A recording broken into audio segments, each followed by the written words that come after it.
Sa ating lahat mga kaibigan, mga kababayan sa buong mundo at ngayon nandito tayo sa The Hague, Netherlands at makapanahin po natin si Dr. Mata, ang senator ng midterm election. Although hindi tayo pinalad pero alam natin na ang buong sambayanan ay panalo po, lalo na sa mga OFW. Si Dr. Mata ay senador po siya ng mga OFW at mga supporters si Tatay Digong. Senator, kumusta po ang iyong pagdating dito? Salamat. Dumating kami 2 days ago. Sa Amsterdam kami naka-check-in. So nag-travel muna dito and looking forward sa 31. Yes. Andito ako dahil invited ako ni VP Sara to be also a speaker for the 31 event natin. Nagpapasalamat ako talaga sa mga OFWs. Ang OFWs ang rason bakit ako napasok ng PDP laban.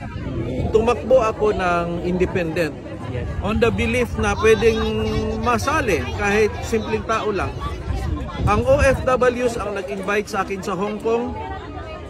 Pagdating sa Hong Kong, sabi ko nga ang request ko kay Senator Bong, kahit maano lang ako ni Tatay Digong, kahit sa private room lang, nasabihin niya ako yung doktor ni Kitty. Yun lang ng request ko.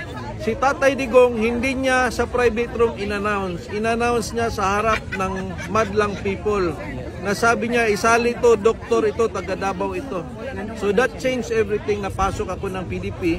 Pero hindi ako biglang napasok dahil may process. Ang next na kapapasok na final talaga si Senator Robin Padilla. Ang sabi ni Senator, kilalang kilala ka pala sa labas sa OFWs. Kahit saan ako pumunta, si Doc Mata, Doc Marites, isalin nyo na dapat.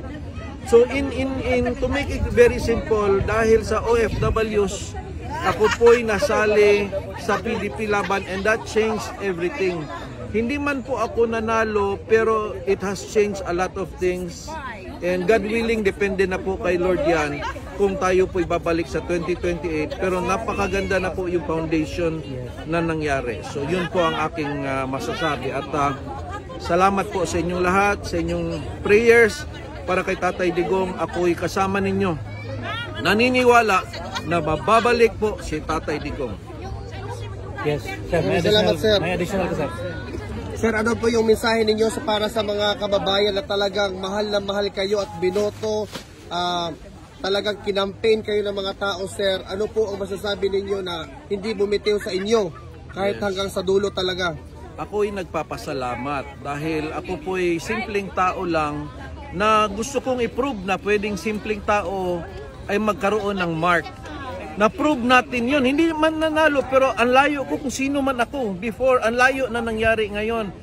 Meaning, in the future, hindi lang Mata ang pwedeng mapasok. Hindi lang parati mga old names lang, pabalik-balik. Nakakabingi na, pero walang nangyayari. Maraming magagaling sa Pilipinas na mahal ang bansa natin. Itong napasok ko, hindi man ako nanalo, pero meron tayong nakitang ilaw na kailangan natin itong ipagpatuloy. Kaya sa mga hindi bumitiw, na dyan nagsuporta, kahit hindi pa tayo nagkamit before, sabi nyo, kailangan ng doktor ang Senado, tulungan si Dr. Mata, ako po'y nagpapasalamat sa inyo. Hindi ko po yan makakalimutan. Hindi man tayo nanalo, pero yung boto nyo, inaalagaan ko yan, nasa puso ko yan, nirerespeto ko yan. Kaya si Lord ang bahala kung final decision on the next time, pero yung pagboto nyo, yun na po yung aking go signal na hindi ako dapat ihinto. Pero Doc, ano po yung comment ninyo? Kasi hindi lang po ang mga OFW ngayon at pati yung mga taga-Pilipinas, ang mga supporters po ninyo at ng PDP na nanawagan po sila ng manual counting. At yun po yung Duterte 7 ngayon na nagkakaisa at buong puso po silang sumusuporta. Ano po yung komento nyo doon? Ako, agree po ako sa dapat na mayroong recount. Allowed naman ng batas yan eh. Dapat hindi na yan pinapag-aawayan eh dahil nasa batas naman yan eh. So, para lang ma-clear up ang mga bagay-bagay, hindi kailangan na mapasok kami or anybody sa Duterte 7. Ang takot kasi namin itong 2028 elections. Because it's a major election, it's a shift. So, kailangan, ang COMELEC, we have to open everything up. Kasi kung walang mangyayari, wala tayong bibilangin ulit, parang status quo pagdating ng doon pa tayo mag-aangal ng bilangan after 2028. ngayon na natin gawin. Hindi ito laban ng Duterte 7 na sana maging senador kami. Laban ito ng katotohanan. Ngayon, kung wala ka namang fear na merong issue, may problem nangyari, ipa-recount nyo na lang. Yun na naman ang request eh. Para sa 2028, talagang confident ang lahat na yung boto natin ay mapapangalagaan, hindi makukuha. May mga doubts po kasi eh. May mga doubts kasi. Hindi naman ako naghusga. Pero i-allow nila yon na magkaroon ng manual recount para po maging tahimik na at maging confident na in preparation for the 2028 elections. Yes, Dr. Mata. Ako lang, Bisaya ka, sir. No? Bisaya. Bisayaon lang ako kaning. Akong gusto nga kanang Smartmatic machine, walain na yan. Kasi ang nangyari ngayon, na hindi na nanalo ang Duterte team, maraming nagagalit. Dahil ang bumuto dito, nakalista na sila bago umalis. Yes. From Bundok to Philip Salvador. Yes. Bakit nanalo si Bungo, naman nanalo si Bato? Bakit tatlo lang ang lumabas? Na pag magbuto ang mga OFW, straight man yan. Correct. So I agree na kailangan natin ng recount para yung mga nasa isip ninyo ay talagang masiayos. No, sabihin natin na yan lang kasi ang sa isip mo, okay. Then recount. Wala naman kaya kayong kinakatakutan. So ipa-recount lang po. Yun ang ating request. Ako magsabi ako, hindi manalo si Kiko Pangalinan at saka si Lito Lapid ha. I'm just telling the truth. No. I respect that, ma'am. Kibuloy is the number one because I interview. I am Bekent. Anong yung Bekent? Naging known, familiar. Okay. Yes. Opo. Kasi sinabi ko, kung gusto ninyo maging ang Pilipinas maging Singapore, iboto ninyo si Kibuloy. Anuhin pa niya ang pera. True.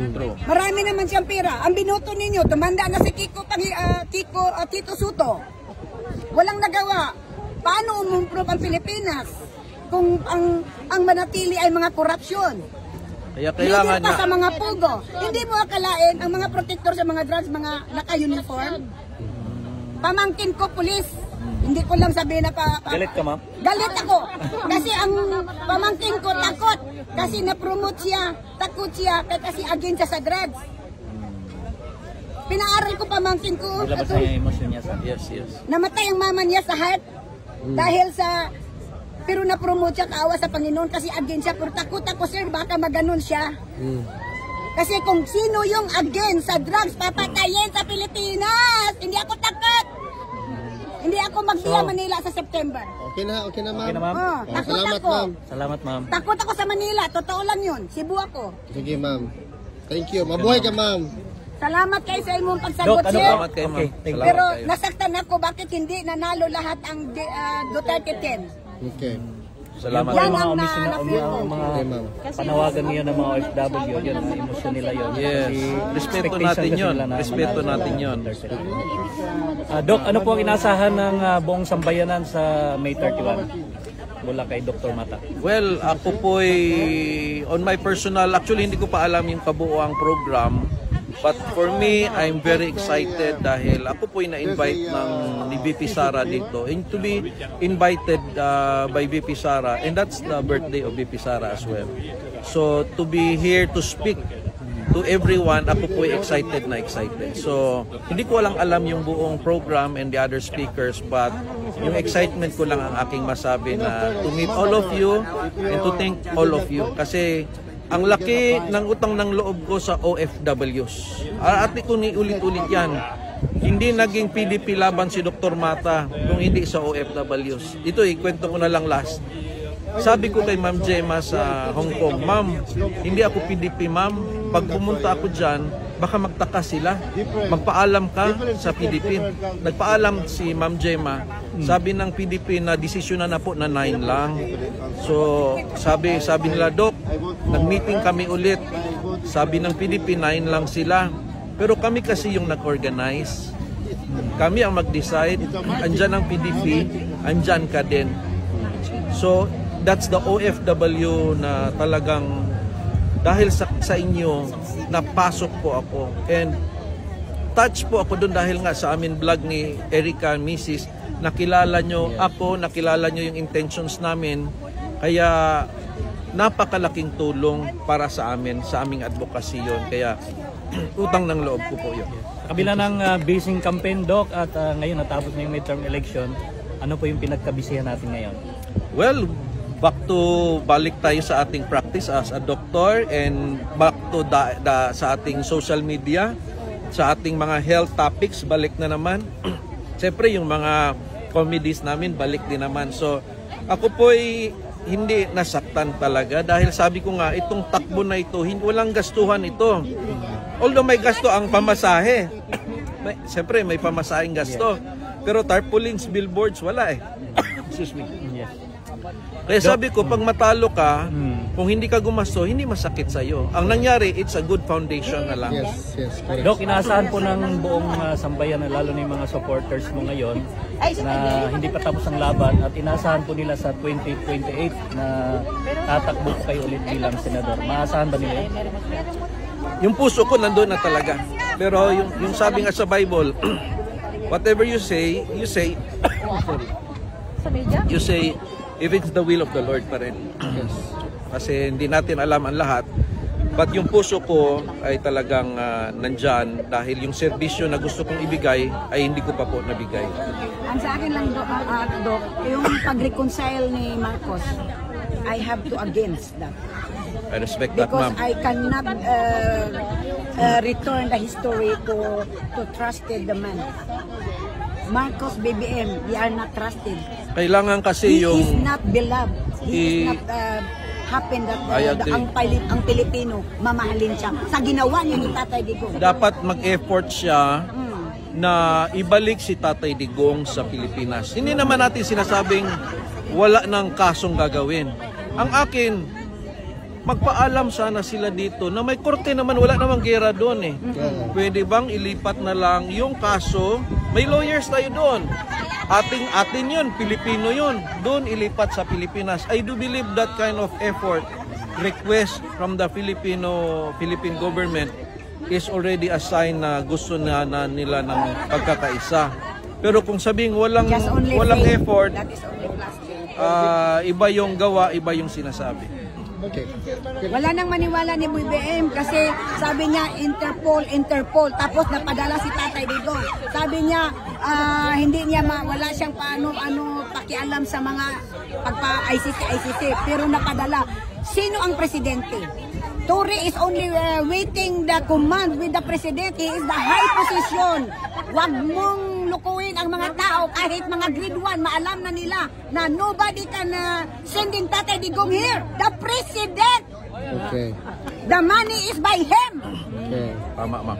The decision is by him. Okay. Yeah. Thank you, ma'am. Thank you, ma'am. Ha? Thank you. I'm Salamat, graduated in St. Peter's College, Secretarial. Ang mama ko ay nagbibintala ng isda. Pero nakita ko ang kahirapan. Ang pagmamahal, ma'am, sa Pilipino, nakikita namin naramdaman ko ang dildil ng asin, lagyan ng tubig at saka sili. Tapos mais ang kinakain namin. Sabi ko, pagtapos ko ng mag-publish ako sa picture ko, naminpal ko. Sa awa ng Panginoon, nag-asawa ako. Nag-asawa ko. Thank you, ma'am. Nakasinambed. Wow. Okay na, ma'am. Thank you, ma'am. Ayun po mga kapartners, no, sa oras po ito at napakalaking pribilehyo na nakausap at nakapanayan po natin ang senator ng bayan, ang future na senator natin sa 2028. Hindi man pinalad ngayong midterm election, pero inaasahan po ng buong sambayanan na sa 2028 ay talagang makakaupo na po si Senator Dr. Mata sa Senado. Maraming salamat, Doc, sa inyong oras at panahon na buhay po kayo. Maraming salamat, sir. Thank you, sir. Thank you so much. Salamat po,